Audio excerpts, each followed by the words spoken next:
رکن شورا ابو مدنی حاجی عبدالحبیب اتاری نے ڈیفنس باب المدینہ کراچی میں رمضان کے بعد کی زندگی کیسے گزاری جائے اس موضوع پر سنت و برا بیان فرمایا اور مدنی پھول ارشاد فرمائے۔ وہ مہینہ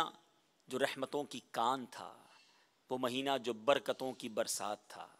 جس کا پہلا عشرہ عشرہ رحمت، دوسرا عشرہ عشرہ مغفرت، تیسرا عشرہ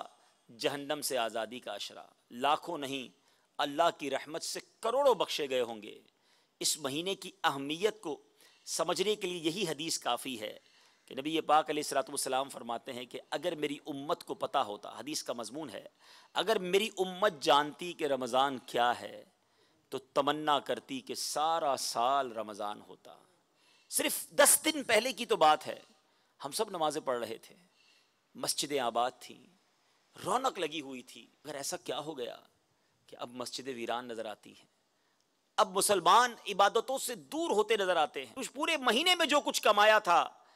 ایسا لگ رہا ہے آہستہ آہستہ سب گوا رہے ہیں۔ اے میرے میٹھے اسلامی بھائیوں، ٹرائی ٹو انڈرسٹینڈ، ہم صرف رمضان کے لیے مسلمان نہیں تھے، ہم صرف رمضان کے لیے نمازی نہیں تھے، ہم صرف رمضان کے لیے اللہ کے بندے نہیں تھے۔ یقیناً رمضان میں عبادتوں کا ذوق بڑھ جاتا ہے، اور اس کا بڑا پرٹیکولر ریزن ہے کہ جو ہمارا دشمن ہے، جو ہمارا اینیمی ہے، وہ بند تھا، شیطان کو قید کر دیا گیا تھا، وہی تو ہمیں عبادت سے روکتا ہے، وہی تو ہمیں گناہوں کی طرف لگاتا ہے، وہی تو ہمیں بری باتوں کی طرف ورگلاتا ہے۔ جب وہی بند تھا تو ہمارا رحمان سے ناطہ مضبوط ہو گیا تھا، ہم مسجدوں کی طرف جانے لگ گئے تھے، عبادت کا لطف آنے لگ گیا تھا۔ مگر ایسا کیا ہو گیا کہ ایک چاند نظر آتے ہی مسلمانوں نے مسجدیں آباد کر دیں،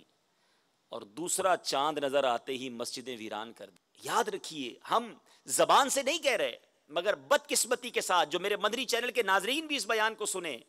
کہ ہم اپنے زبان قال سے نہیں مگر زبان حال سے یہ میسج دے رہے ہیں کہ شیطان تو بند تھا تو ہم اللہ کی مان رہے تھے،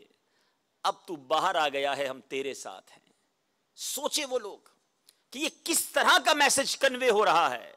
حالانکہ قرآن پکار پکار کر کہہ رہا ہے اِنَّهُ لَكُمْ عَدُوٌّ مُبِينٌ، بے شک شیطان تمہارا کھلا دشمن ہے، مگر ہم نے شیطان کے ساتھ ایسا لگتا ہے دوستی لگائی ہوئی ہے۔ خدارا شیطان کے واروں میں نہ آئیے، آج کے اس اجتماع میں ایک ڈیسیشن لے کر جانا ہے۔ رمضان ہم سے گیا ہے، ایمان نہیں گیا، رمضان ہم سے گیا ہے، عشق رسول نہیں گیا، رمضان ہم سے گیا ہے، اللہ سے ہمارا تعلق ہم سے نہیں گیا۔ ہم صرف رمضان کے مسلمان نہیں، بس آج ایک پکی سچی نیت کر کے جاؤ کہ انشاءاللہ آج کے بعد ہماری کوئی نماز قضا نہیں ہوگی، آج کے بعد انشاءاللہ گناہوں کے قریب بھی نہیں جائیں گے، اور جو گناہ کر رہا ہے، مجھے سارے گناہ گنوانے کی بھی ضرورت نہیں۔ اگر کوئی حرام روزی کما رہا ہے، کوئی حرام چیزوں کو دیکھ رہا ہے، کوئی حرام چیزوں کو سن رہا ہے، کوئی حرام بول رہا ہے، توبہ کر لے، کیونکہ ہم شیطان کی باتوں میں کیسے آ جائیں اور رحمان عز و جل سے کیوں دور ہو جائیں، اس کے واری یہی ہیں کہ ہمیں گناہوں میں مبتلا کر کے جہنم کی طرف لے جائے۔ انشاءاللہ جنت ہمارے آقا کی ہے، اللہ کی رحمت سے جنت کی جو ملکیت ہے، جنت کا مالک جو ہے نبی پاک علیہ الصلوۃ والسلام کو رب نے بنایا ہے، تو اللہ کی رحمت سے نبی پاک کے امتی ہیں ہم رسول اللہ کے، جنت رسول اللہ کی، ہم انشاءاللہ جنت میں جائیں گے، لیکن نبی پاک کی سنتوں پر عمل کر کے اور نمازیں پڑھ کے اور گناہوں سے بچ کر جائیں گے۔